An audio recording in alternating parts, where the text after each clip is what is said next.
자, 우리 옆뒤 좌우로 한번 인사할까요? 2018년 마지막 주일인데 한 해 동안 수고 많으셨습니다. 네, 예, 한 번 더 격려하시죠. 내년엔 더 큰 은혜로 채우실 줄 믿습니다. 예, 더 크다고 하니까 굉장히 좋아들 하십니다. 한 해를 돌아보니까 참 많은 일들이 있었고 우리 교회 또 등록하셔서 새롭게 신앙생활 하시는 분들도 참 많으시고 또 기존의 성도님들도 열심으로 또 신앙생활 하셔서 지금까지 달려온 모든 것이 아까 우리가 찬양했던 그 에베네셀 하나님의 은혜인 줄 믿으시기를 바랍니다.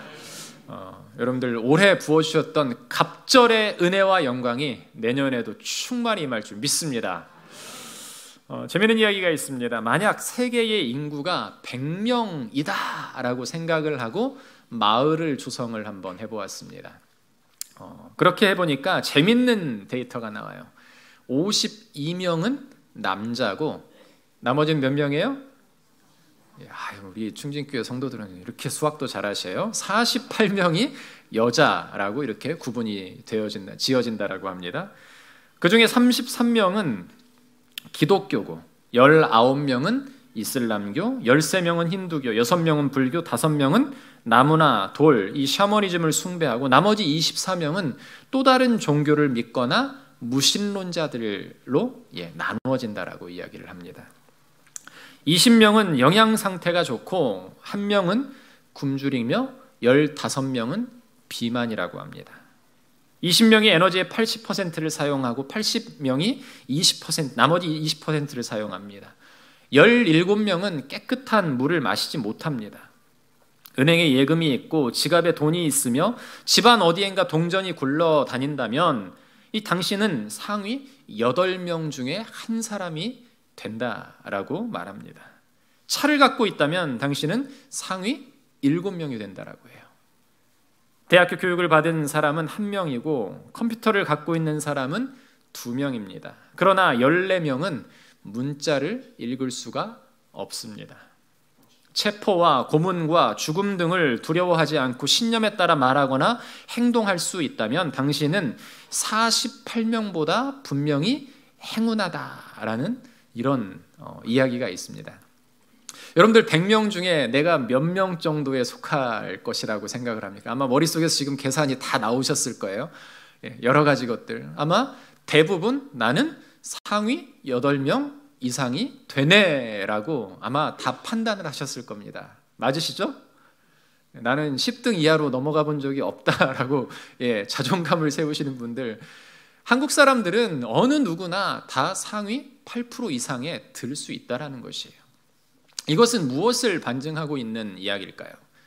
하나의 예화지만 100명이라는 사람으로 지구를 전체를 나누어 보고 평가해 보는 것이지만 우리가 살아가고 있는 이 현재 그리고 내가 살아가고 있는 이 지금이라는 시간이 얼마나 나에게 소중하고 그 속에 들어가 있는 나는 얼마나 큰 복을 받고 큰 은혜를 누리고 있는가를 아주 여실하게 보여주는 이야기입니다.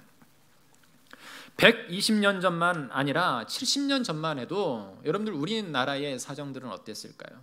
우리 여기 80여 세 정도 사신 그 이상을 사신 분들도 계신데 여러분들 6.25 이전에 일제시대 그때까지만 해도 어땠을까요?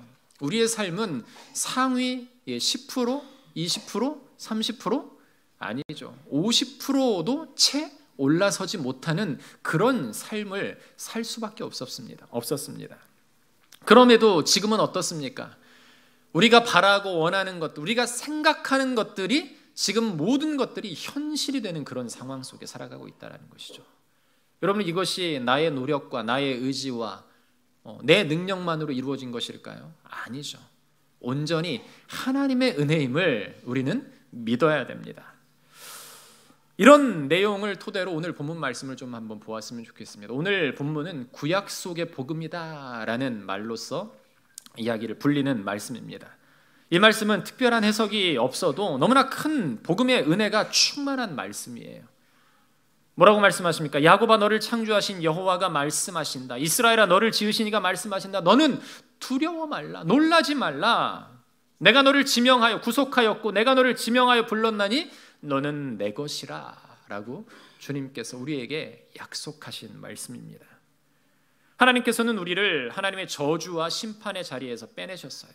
하나님의 자녀로 선택해 주셨고요, 하나님의 교회를 세워가는 일꾼으로 우리를 세우셨습니다. 이것은 지식이 많아서가 아닙니다. 재주가 많아서도 아니에요. 인물이 잘났기 때문도 아닙니다. 그저 하나님의 은혜 중에 은혜일 뿐이다라는 것입니다. 그런데 많은 분들은 비교의식에 사로잡혀 있죠.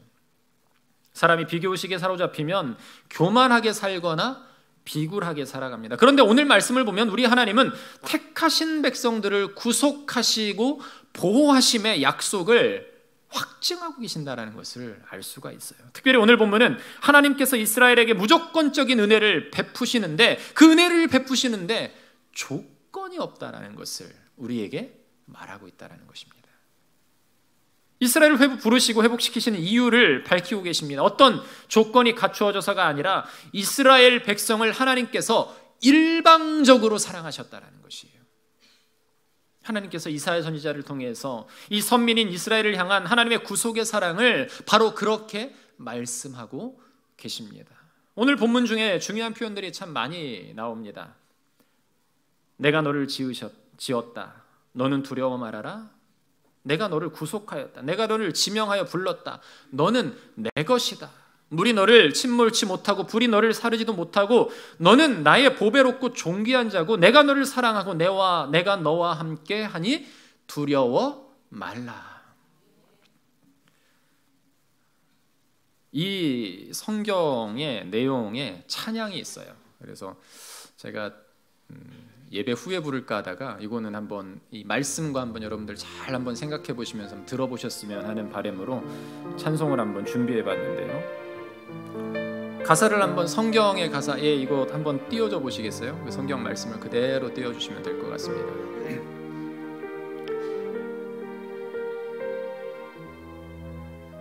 시작을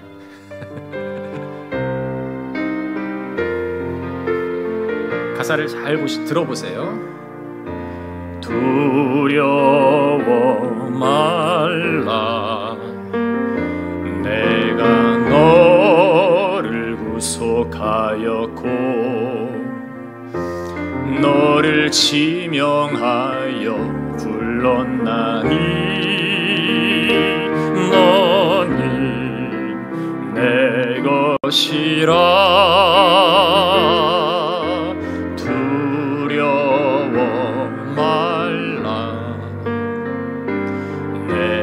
너를 구속하였고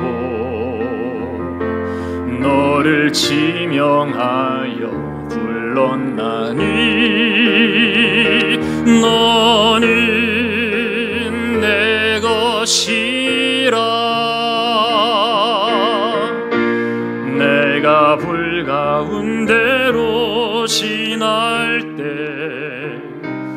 내가 함께하리라. 내가 불 가운데로 행할 때 너를 보호하리니 두려워 말라. 내가 너를 구속하였고 너를 지명하여 불렀나니 너는 내 것이라. 내가 불 가운데로 지날 때 내가 함께하리라. 내가 함께하리라. 내가 물 가운데로 행할 때 너를 보호하리니 두려워 말라. 내가 너를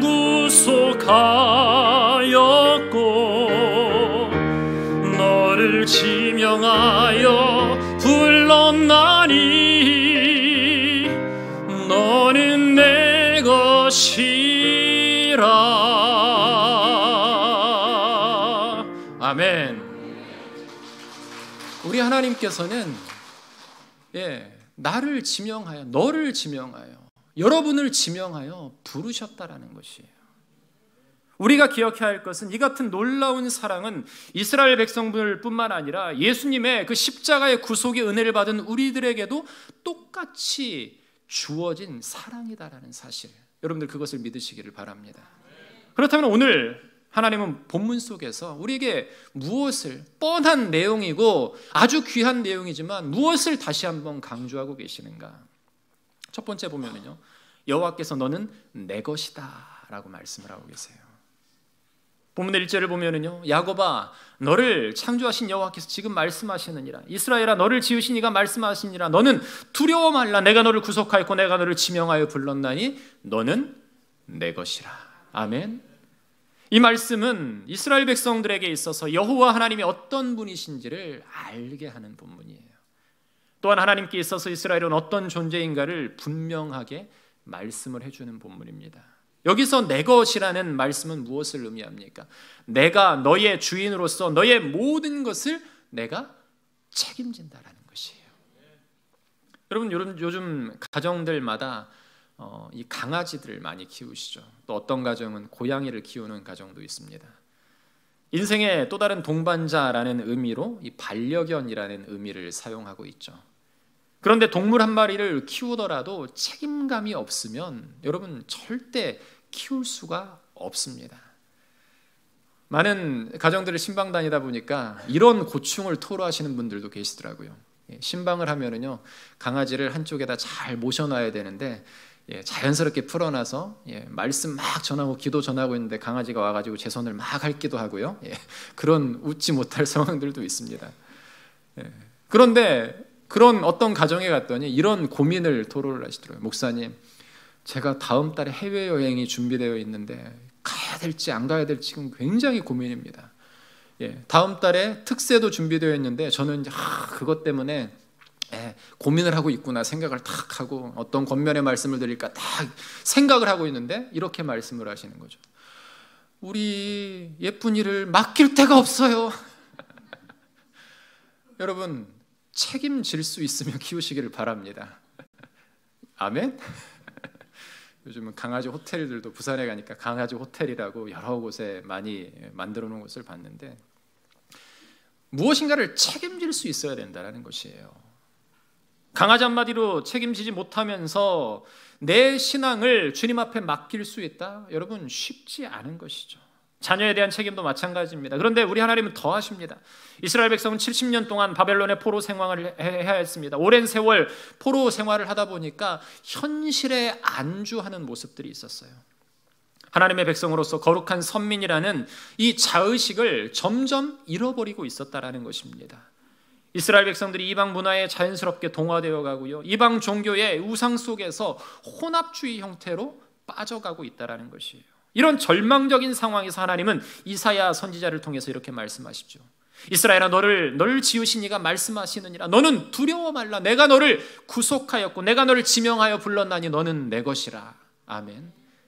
전능하신 하나님이 너를 지으셨고 너를 소유하고 있으니 세상 어느 누구도 너희를 내 손에서 빼앗을 자가 없다라는 단호한, 굉장히 단호한 선언이다라는 것이에요. 지금 이스라엘 백성은 하나님을 멀리 떠나 있는 상태입니다. 선민의 긍지도 희미해지고요, 이방의 죄된 문화에도 익숙해져 있습니다. 상태로 보면 어두움 그 자체다라는 것이에요. 그럼에도 불구하고 하나님은 이스라엘을 향하여 너는 내 것이다 라고 말씀을 하고 있습니다. 다시 말해서 하나님이 우리의 소유권을 주장하고 있다라는 것이에요. 내 소유가 된다라는 것은 책임이 따른다라는 것입니다. 선택되었음을 천명하는 것이죠. 그리고 하나님이 너의 아버지가 되어주고 너의 하나님이 되어주신다라는 그 약속의 확증이 바로 이 약속의 말씀임을 우리는 기억해야 됩니다. 사람은 누구나 소중하게 여기는 것이 있죠. 사람마다 소중하게 생각하는 것들은 다 다릅니다. 하지만 사람이 공통적으로 제일 소중하게 생각하는 것이 있습니다. 바로 자녀들이죠. 부모를 버리는 사람은 있어도 자식 버리는 사람은 없다라고 합니다. 자식은 세상의 그 어떤 것보다 소중한 존재입니다. 그래서 눈에 넣어도 아프지 않다라는 표현을 하죠. 그런데 우리가 하나님 자녀들을 사랑하는 것보다 훨씬 더 나를 사랑하시는 분이 누구이신가? 우리 하나님이십니다. 아멘. 하나님의 소유된 백성에게는 이 샬롬이라는 평강의 복이 임한다라는 것이에요. 샬롬은 어떤 조건이나 상황을 뛰어넘는 평강을 의미합니다. 우리에게 이 샬롬, 여호와 샬롬의 이 평강을 주시기 위해서 우리를 날마다 바라보시며 도우시며 인도하시며 때로는 능력의 팔로, 때로는 주권적인 은혜로 우리를 세우고 보호하신다라는 사실을 믿으시기를 바랍니다. 주님이 우리에게 뭐라고 말씀하세요? 너는 내 것이라. 아멘. 우리는 주님의 것임을 인정할 때 우리 가운데에 놀라운 축복의 은혜가 임함을 경험하는 우리 모든 성도들 되시기를 간절히 바랍니다. 두 번째로 뭐라고 말합니까? 내가 너를 보배롭고 존귀하게 여긴다라고 말씀을 하고 있어요. 오늘 본문의 4절 같이 한번 읽어보도록 하겠습니다. 4절입니다. 시작. 내가 내 눈에 보배롭고 존귀하며 내가 너를 사랑하였은즉 내가 내 대신 사람들을 내어주며 백성들이 내 생명을 대신하리니. 아멘. 하나님께서 우리를 뭐라고 말씀하시느냐? 보배로운 존재다라고 이야기를 합니다. 우리가 제가 가끔 인사를 드릴 때 어떤 인사를 여러분들에게 나누라고 합니까? 성도님은 우리 교회 보배이십니다. 옆에 분들에게 한번 겉면에 인사 한번 해볼까요? 성도님은 우리 교회 보배이십니다. 예. 보배 했는데 식당에 있는 초록색 물병이 생각나면 그건 조금 이상하겠죠? 보배롭다라는 것은 세상에서 가장 존귀하다라는 것이에요. 아멘? 하나님께서는 여러분들을 보배롭다라고 말씀하고 계십니다. 이 말을 이 공동번역이라는 성경을 통해서 보니까 이렇게 표현을 하고 있더라고요. 너는 눈에 넣어도 아프지 않을 나의 귀염둥이, 나의 사랑이다. 그러니 어찌 해안 지방을 주고라도 너를 찾지 않으며 부족들을 내주고라도 너의 목숨을 건져내지 않으랴.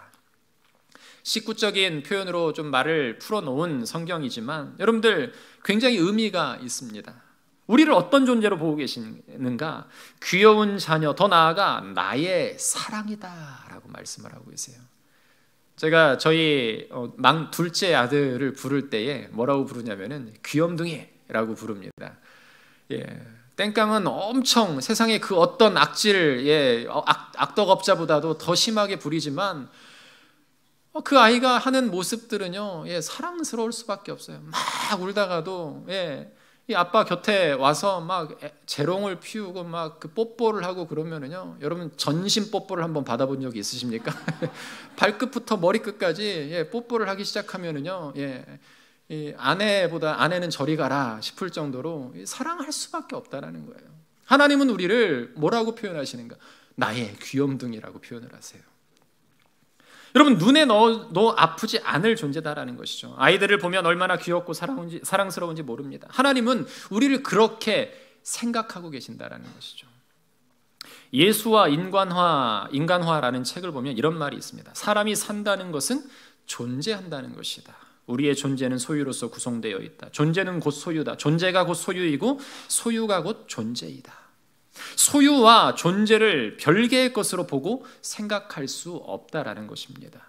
그렇게 우리는 곧 하나님의 것, 하나님의 소유, 내 것이 아니다라는 것, 부모의 것도 아니요 세상의 소유도 아니고 하나님의 것임을 여러분들이 인정하는 믿음의 백성들 되시기를 주님의 이름으로 축원합니다. 우리는 하나님의 소유예요. 그분의 것입니다. 나 자신이 하나님의 소유임을 인정할 때 우리는 보배롭고 존귀한 존재, 곧 눈에 넣어도 아프지 않을 정도의 귀엽고 사랑스러운 존재가 된다라는 것입니다. 여러분 방금 이야기했던 이 귀염둥이라는 표현이 부담스러운 분들도 계시겠죠. 왜? 우리는 어린 아이가 아니기 때문에. 어린 아이들에게나 좀 어울림직한 표현인데, 그런데 아이들이 크면 어떻습니까? 상황이 달라지죠. 많은 부모님들이 조그마한 아이들이 있는 가정들에 이런 이야기를 하죠. 막 땡깡을 부리고 막 정말 감당하지 못할 그런 순간에도 지나가면서 이런 말씀을 던집니다. 그때가 좋은 것이요 라고 이야기를 합니다. 예. 사춘기 아이들을 많이 가르쳐 보았기 때문에 그 아이들을 바라보면요 수염이 거뭇거뭇하게 나고, 세상의 그 어떤 법으로도 통제가 되지 않는 무서운 세대를 살아가고 있는 우리의 자녀들. 그런데 작은 아이들이 급격하게 한 10년 사이에 커서 그렇게 커져버린다라고 하면 굉장히 이 과거의 모습이 그리워질 때가 있겠죠. 그런데 지독히 말도 안 듣고 그때는 눈에 쏙 넣을 만큼 그렇게 사랑스럽느냐? 그렇지 않습니다. 사춘기가 되면 더 그렇죠. 아이들이 목소리가 굵어지고 아빠 아빠 하던 애들이 아버지 막 이러면서 표현을 하면 때로는 징그럽죠. 여러분, 그럼에도 불구하고 하나님은 우리의 외모로 우리를 평가하지 않으신다라는 것이에요. 하나님께서는 여전히 나를 이렇게 보배롭고 존귀하다라고 우리에게 말씀하십니다. 하나님께 심판받아 바벨론으로 포로된 이스라엘 백성을 향하여 이 말씀을 하신 것이에요. 얼마나 말을 안 듣고 하나님을 멀리했으면 심판이라는 것으로 이스라엘 백성들을 벌을 내리셨을까? 그럼에도 불구하고 하나님은 뭐라고 이사야 선지자를 통해서 말씀하시느냐? 우리를 눈에 넣어도 아프지 않을 보배롭고 존귀한 존재다라고 약속하심을 여러분들 잊지 마시기를 바랍니다. 우리는 하나님이 당신을 희생하고 얻은 존재들이기 때문에 그렇습니다. 우리를 위하여 독생자를 내어주셨습니다. 이것은 하나님 자신을 내어주신 것과 동일하다라는 것이에요. 자기를 아낌없이 내어주시고 주님의 핏값으로 사신 바 되었습니다. 마치 어머니의 생명마저 희생하며 얻은 아들과 같은 그런 모습, 당신 스스로를 내어주시고 우리를 얻으셨기에 그렇게 표현한 것입니다. 내가 너를 반드시 꼭 구원하고 지키리라 라는 것을 말씀하고 계세요. 그래서 요한복음 1장 12절에 보면 주님은 이렇게 말씀하시죠. 영접하는 자고 그 이름을 믿는 자들에게는 하나님의 자녀가 되는 권세를 주셨으니. 아멘. 오늘 새벽에도 이 말씀을 드렸는데요. 예수님의 핏값으로 우리가 그 보배롭고 존귀한 하나님의 백성이 되었다라는 사실을 기억하시기를 바랍니다. 여러분, 주님의 보혈로 씻어주시고 아무리 우리의 모습이, 우리의 외모가, 우리의 이력서가 너덜너덜 하더라도 주님의 핏값으로 우리의 죄를 사하셨기 때문에, 멸하셨기 때문에 우리는 그 어디에 가서도 하나님의 백성이라는 이 자존감, 보배로운 자존감을 가지고 설 수 있다는 사실이에요. 그 보배로운 하나님의 백성으로 온전한 삶을 살아가신 여러분들 되시기를 간절히 바랍니다. 그래서 뭐라고 말씀합니까? 두려워하지 말라라고 말씀을 하세요. 아멘. 두려워하지 말라라고 말씀을 하십니다. 우리 5절 말씀을 보면은요, 두려워하지 말라. 내가 너와 함께하여 내 자손을 동방에서부터 오게 하며 서방에서부터 너를 모을 것이며 내가 북방에게 이르기를 내놓으라. 남방에게 이르기를 가두어 두지 말라. 내 아들들을 먼 곳에서 이끌며 내 딸들을 땅끝에서 오게 하며 내 이름으로 불려지는 모든 자 곧 내가 영광을 위하여 창조한 자를 오게 하라. 그를 내가 지었고 그는 내가 만들었느니라. 아멘. 영광의 빛을 내려고 우리를 창조하셨다라는 것이에요. 내가 내 손으로 직접 빚어 너를 만들었다라는 것입니다. 그런 너를 반드시 구원하고 보호할 것이니 너희는 두려워하지 말라라는 것이에요. 2절과 3절 말씀해 보면 찬양했듯이 여러분들 우리가 물 가운데 지날 때, 불 가운데 지날 때도 내가 너를 지키고 보호하겠다라는 것이에요. 아무리 수많은 세상의 것들이 너를 엄습한다 할지라도 너는 절대 넘어지지 아니하리라라는 하나님의 약속이 바로 이 말씀에 담겨져 있다는 사실입니다. 여러분, 이 말씀을 읽을 때마다 어떻습니까? 우리는 나도 모르는 곳에서, 이 심원의 깊은 곳에서 힘이 솟아오름을 느낄 수가 있어요. 왜? 우리 하나님의 능력을 우리는 알기 때문에. 이 자리에 있다라는 것은요, 하나님을 영적으로 체험했기 때문에 지금 이 자리에 있을 수 있는 것이에요. 그 하나님의 놀라운 사랑과 그 하나님의 크고 위대하신 그 은혜가 내 삶 속에 경험되어졌기 때문에 우리는 믿음이란 것을 가지고 하나님을 경배할 수 있다는 사실입니다. 그런 이들에게 하나님께서는 존귀한 자녀를 버려두지 않겠다. 어려움에 처했다 하더라도 지키고 보호하시고 회복시키시겠다. 넘어지되 아주 엎드려지지 않게 하시겠다라고 말씀하셔요. 그래서 시편 37편 24절에 보니까 이렇게 말하고 있습니다. 그는 넘어지나 아주 엎드러지지 아니함은 여호와께서 그의 손으로 붙드심이로다. 아멘. 여러분, 넘어진다라고 생각할 때 누군가 내 손을 꽉 붙잡아 주기를 여러분들 바라고 원하고 계시잖아요. 그때 그 순간에 여러분들 내 손을 쭉 한번 뻗어보세요. 우리 하나님께서 힘들어하고 있는, 고통받고 있는, 어려운 마음 가운데 있는 우리의 마음의 손을 붙잡아 주실 줄 믿습니다. 절망과 어려운 순간에서도 하나님께서 우리에게 두려움을 주지 아니하신다라는 것이죠. 그래서 사도 바울이 디모데에게 이렇게 말하고 있습니다. 하나님이 우리에게 주신 것은 두려워하는 마음이 아니오 오직 능력과 사랑과 절제하는 마음이다. 아멘. 두려움이라고 하는 것은 하나님께서 주신 것이다 아니라는 것이에요. 그것은 새로운 변화를 향해 가는 사람들에게 심리적으로 위축하게 되게 하고 분열케 하는 마귀의 전략인 것입니다. 우리의 모습을 보면 어떻습니까? 두려워하는 마음이 아니다라는 것이에요. 능력과 사랑과 근신하는, 절제하는 마음을 우리에게 주셨다라는 것입니다. 아멘. 우리는 그런 능력을 입은 자들이다라는 사실이에요. 우리는 하나님 앞에서 겸손한 마음, 항상 부족한 마음, 때로는 가난한 마음을 가져야 됩니다. 하나님께서는 우리가 존귀한 자의 의식을 가지고 살아가기를 원하십니다. 그러면서 겸손하게 살아가기를 원하고 계신다는 것이죠. 사랑하는 성도 여러분, 은혜 안에 있음을 깨달으면서 하나님을 의지하며 살아가는 우리 모든 성도들 되시기를 주님의 이름으로 축원합니다. 말씀을 맺겠습니다. 사도 베드로가 예수님이 부활하신 이후에 밤새도록 고기를 잡았지만 한 마리도 잡지 못한 채 주님께서 갈릴리 못하였을 때 주님께서 갈릴리 바다에 찾아오셨습니다. 그리고 이렇게 말씀하시죠. 깊은 곳에 가서 그물을 내려라.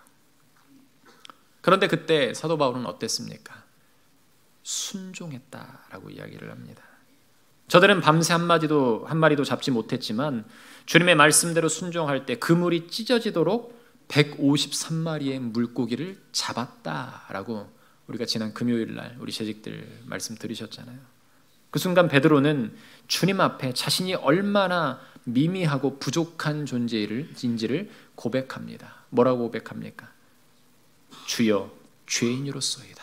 나를 떠나소서. 그를 주님께서 부르십니다. 밤새 고기를 못 잡았지만 그래도 포기하지 않고 열심을 다하는 베드로. 자기가 전문가임에도 불구하고 주님의 말씀에 순종할 줄 알고 자신의 부족함과 이 죄인됨을 깨닫는 겸손한 베드로를 부르셔서 뭐라고 말씀을 하셔요? 내가 너를 사람 낚는 어부가 되게 하리라. 아멘. 우리를 너는 내 것이라라고 말씀을 하셨으면 여러분 우리는 그 보호 아래에서 살아간다라는 것이에요. 그런데 그 보호 아래에서 그냥 안주하고 살아가면 하나님은 그것을 결코 원하시지 않아요. 하나님은 무엇을 원하시는가? 우리가 하나님께서 주신 은혜로 말미암아서 성장하기를 원하신다는 것입니다. 여러분 2018년을 시작할 때 어떤 마음들을 갖고 계셨습니까? 하나님께서 나에게 올 한 해 동안 큰 것들을 주실 거야. 바램과 또 여러 기도의 제목들이 분명히 있었을 것이에요. 그런데 우리가 때로는 놓치는 것들이 있죠. 무엇입니까? 내가 주님 안에서 주님의 말씀에 순종하는 자로서 서게 하여 달라라는 이 믿음의 고백이 먼저 우선되어서 나를 사랑하시고 나를 인도하시고 나를 주장하셔서 내가 그 어떤 상황 속에서도 두려워하지 않을 만큼 보배롭고 존귀한 존재다라는 것을 우리가 기억하며 나아갈 때 하나님은 우리의 역사의 길에서 순차적으로 하나님께서 이루시고자 하는 놀라운 기적과 같은 일들을 이루신다라는 사실이에요. 그런데 우리가 그 믿음의 진리를 알고 있으면서도 때로는 어떻습니까? 나의 생각과 나의 의지로 무엇인가를 행하려고 한다는 것이죠. 여러분 그런데 진짜 하나님의 자녀다라고 하면은요, 우리의 마음을 내려놓는 곳에서부터 믿음은 시작되는 줄 기억하시기를 바랍니다. 나의 생각을 내려놓고 온전히 하나님께 구하고 바라며 나아갈 때 우리 안에 믿음의 뿌리가 단단해져서 여러분 귀한 열매를 맺을 수 있다는 사실이에요. 사랑하는 여러분 어떤 존재입니까? 스스로 존재한다고 생각하십니까? 우리는 하나님의 것입니다. 내 것이 아닙니다. 부모의 것도 아니고 세상 누구의 것도 아닙니다. 온전히 하나님의 것임을 고백하는 우리 모든 성도들이 되시기를 주님의 이름으로 축원합니다. 그 고백이 우리 가운데 일어날 때 주님은 우리에게 말씀하셔요. 너는 내 것이라. 내가 너를 보배롭고 존귀하게 여기노라. 내가 너를 구속하였고 물 가운데로 지날 때, 불 가운데로 지날 때 그 어떤 것도 너를 해치 못할 것이다. 너는 내가 사랑하는 자라. 아멘. 그 하나님의 은혜가 우리가 돌아보면 돌아볼수록 그 하나님의 은혜 가운데 올 한 해를 살았음을 여러분들 믿으셔야 돼요. 내가 무엇을 잘해서, 내가 운동을 열심히 해서 건강했다, 내가 음식을 잘 가려서 식단 조절을 해서 여러 가지 것들 고백들이 많이 나오잖아요. 그런데 그 모든 고백들의 중심, 그 우선이 되는 것이 무엇인가? 하나님이 하셨다라는 것입니다. 아멘. 그것을 인정할 때 하나님은 더 크고 놀라운 은혜로, 축복으로 우리 가운데 은혜를 더하실 줄 믿으시기를 바랍니다. 2018년 여러분들 참 열심히 달려오셨다라는 거 너무나도 잘 압니다. 그런데 이만하기를 바라면서 내년을 시작하면 안 되겠죠. 하나님, 올해는 이만큼 달려왔습니다. 내년에는 갑절의 영광으로 더하여 달라는 믿음의 고백 가운데 서셔서 여러분들 우리 교회도 믿음으로 복음으로 말미암아 영혼들을 구원하며 또 하나님 나라를 온전하게 세워가는 복음의 전초기지로서 그 믿음의 주역들이 바로 여러분들이 되셔서 하나님께서 마지막 때에 사랑하는 아들아, 사랑하는 딸아, 내가 너를 구속하여 지명하여 불렀나니 너는 내 것이라 라고 말씀하셨을 때 아멘, 주님 맞습니다. 주님이 나를 지명하여 부르셨고 내가 구속함 받은 자로서 하나님의 영광을 위해 열심히 살았습니다 라는 이런 믿음의 고백을 온전히 행하셔서 주님께 칭찬받는 하나님의 거룩한 백성들 되시기를 주님의 이름으로 축원합니다. 우리 찬송 한 곡 부를까요? 나의 안에 거하라. 우리 믿음의 고백을 함께 같이 하시면 좋겠는데요. 오늘 이 찬송도 우리 성경 가사와 또 똑같습니다. 같이 한번 찬양할까요?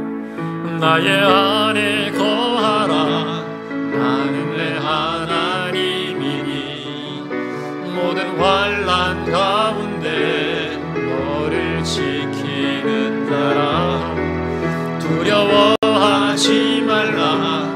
내가 널 도와주리니 놀라지 말라. 내 손 잡아주리. 나의 안에 거하라. 나의 안에 거하라. 나는 내 하나님이니 하나님이니 모든 환난 가운데 너를 지키는 우리 옆에 분들 손 한번 꼭 잡고 찬양할까요? 두려워하지 말라. 내가 널 도와주리니 놀라지 말라. 내 손 잡아주리라. 내가 너를 지명하여 불렀나니 너는 내 것이라. 내 것이라. 내 것이라. 너의 하나님이라. 내가 너를 보배롭고 존귀하게 여기노라. 너를 사랑하는 내 여호와. 내가 너를 지명하여 불렀나니 내가 너를 지명하여 불렀나니 너는 내 것이라. 내 것이라. 내 것이라. 너의 하나님이라. 내가 너를 보배롭고 존귀하게 여기노라. 너를 사랑하는 내 여호와라. 우리 이 시간 같이 한번 기도했으면 좋겠습니다. 올 한 해를 돌아보면서 내가 하나님 안에 거했습니까? 나는 내 하나님이라는 약속의 말씀을 들었습니까? 주님께서 우리를 보시고 환난 가운데서 너를 지키는 자라. 두려워하지 말라. 내가 널 도와주리라. 놀라지 말라. 내 손을 잡아주리라고 약속하셨습니다. 주님은 그리고 우리를 지명하여 부르셨습니다. 지명하여 부른 하나님의 거룩한 백성들이 주님 안에서 온전하게 성숙한 믿음으로 아버지 하나님 2018년을 살아왔습니다. 주님께서 주신 은혜를 기억하면서 2019년을 기대하면서 성령께서 우리를 도와주시옵소서. 성령께서 우리를 은혜의 자리로 인도하여 주시옵소서. 성령께서 역사하여 주시옵소서. 성령께서 기적을 베풀어 달라고 이 시간 주여 한번 외치며 하나님께 간구하며 나아가도록 하겠습니다. 주여! 주님, 하나님의 말씀 가운데에 1년 2018년 한 해를 참으로 열심히 살았습니다. 아버지 하나님, 나의 소욕과 나의 욕망과 나의 모든 것으로 또 때로는 살았습니다. 그럼에도 불구하고 하나님, 지금 이 자리에 우리가 서 있을 수 있는 것은 하나님이 나를 선택하셨고 나를 인도하셨기 때문임을 고백합니다. 아버지 하나님, 두려워하지 말라, 놀라지 말라는 내 하나님이라고 약속의 말씀을 하셨사오니 아버지 하나님, 주님께서 우리를 붙드시는, 우리를 세우시는 그 믿음의 자리에 우리가 온전히 설 수 있도록 주님 역사하여 주시옵소서. 성령께서 도와주시옵소서. 2018년 우리가 행하지 못한 것들이 있습니다. 아쉬움도 남아있습니다. 아버지 하나님, 우리 가운데는 너무나도 아버지 하나님의 그 역사를 기대했던, 기적을 기대했던 순간들도 있습니다. 그러나 하나님께서 우리에게 말씀하시고 우리에게 베풀어 주시는 그 놀라운 하나님의 뜻을 다시 한번 돌아보면서 2019년에 베푸실 은혜를 기대하며 살아가는 하나님의 백성들이 되게 하시옵소서. 우리의 믿음의 자리가 더욱더 든든해지기를 간절히 소원합니다. 아버지, 믿음의 고백이 더욱더 단단해지기를 소원합니다. 복음의 열정이 더욱더 성숙해지기를 간절히 소원합니다. 하나님의 능력으로 힘입어 세상을 향해 거룩한 복음을 전할 수 있는 믿음의 백성들 되기를 간절히 소원합니다. 주님, 일하여 주시고 말씀하시고 우리를 새롭게 하여 주시옵소서. 놀라운 그리스도의 사랑과 그리스도의 은혜로 우리를 다스리시는 그 주님을 기억하면서 2019년을 기대하며 주님 앞에 나아가기를 간절히 소원하오니 성령께서 일하여 주시옵소서. 성령께서 말씀하여 주시옵소서. 성령께서 우리를 주장하시고 우리를 새롭게 하여 주시옵소서. 내가 너를 보배롭고 존귀하게 여기노라, 너는 내 것이라 라고 말씀하셨사오니 주님, 두려워하지 않고 주님만을 바라보며 나아가게 하여 주시옵소서. 주님만을 의지하게 하여 주시옵소서. 주님의 말씀 가운데 온전히 서는 저희들 되게 하여 주시옵소서. 주여, 놀라운 그리스도의 은혜와 그리스도의 영광으로 온전히 오늘 우리가 다시 한번 다짐하며 나아가오니 2018년 마지막이 주일 우리가 다시 한번 주님 앞에 엎드려 기도할 때 성령의 역사가 일어날 줄 믿습니다. 주님의 권세가 우리의 모든 아버지 하나님 연약한 육신의 영적인 육신 아버지 하나님 것들을 채우시며 새롭게 하시며 회복시키실 줄 믿사오니 주여 다스리시고 인도하여 주시옵소서. 주께서 함께하여 주시옵소서. 거룩하신 주님의 은혜를 감사를 드립니다. 참으로 힘겨운 한 해, 그러나 기쁨이 넘치는 한 해를 우리는 달려왔습니다. 이 모든 것이 에베네셀 하나님의 은혜임을 고백합니다. 주님, 오늘도 우리에게 주시는 이 귀한 말씀으로 말미암아 우리가 믿음으로 더욱더 굳건하게 설 수 있도록 도와주시옵소서. 세상 그 어느 누구가 우리를 해한다 할지라도 주님은 우리의 든든한 기둥이 되셔서 우리를 붙드시고 인도하고 세우시는 줄 믿습니다. 성령께서 붙들어 주시고 인도하시는 것처럼 아버지 하나님, 우리가 주님 곁에 매달려서 아름다운 믿음의 열매를 맺을 수 있도록 우리를 인도하여 주시옵소서. 하나님, 한 해 동안 참 열심히 달려왔습니다. 그러나 아쉬움도 있습니다. 부족함도 있습니다. 그러나 주께서 우리를 더욱더 크고 놀라운 믿음의 길 가운데 세우실 줄 믿사오니 2019년을 기대하며 거룩한 믿음으로 우리의 가정이 회복되며 우리의 자녀들이 회복되며 우리의 믿음이 회복되며 우리의 사업들이, 우리의 건강들이 주께서 허락하시는 모든 것들의 회복을 경험하는 그 한 해가 될 수 있도록 주님 도와주시옵소서. 30년을 향해 달려가는 우리의 충진교회를 기억하시사 복음의 역군들이 일어나게 하여 주시옵소서. 믿음을 더한 자들이 오게 하여 주시옵소서. 하나님, 복음을 알지 못했던 이들이 복음으로 말미암아 변화되는 은혜의 역사가 이 예배당 가운데 넘쳐나게 하여 주시옵소서. 그래서 우리 모두가 복음의 역군으로서 아버지 전도의 구령의 열정을 가지고서 온전히 복음 전파에 온 마음과 온 뜻을 다하여서 아버지 세상을 향해 복음 전하는데 앞장서는 믿음의 역군들로 설 수 있도록 주님 다스려 주시옵소서. 오늘도 그런 하나님의 은혜가 우리 가운데 임한 줄 믿습니다. 성령께서 붙들어 주시고 주님의 인도하심을 경험하면서 주께 감사하는 믿음의 백성들 되게 하여 주시옵소서. 감사드리며 예수 그리스도의 이름으로 기도하옵나이다. 아멘.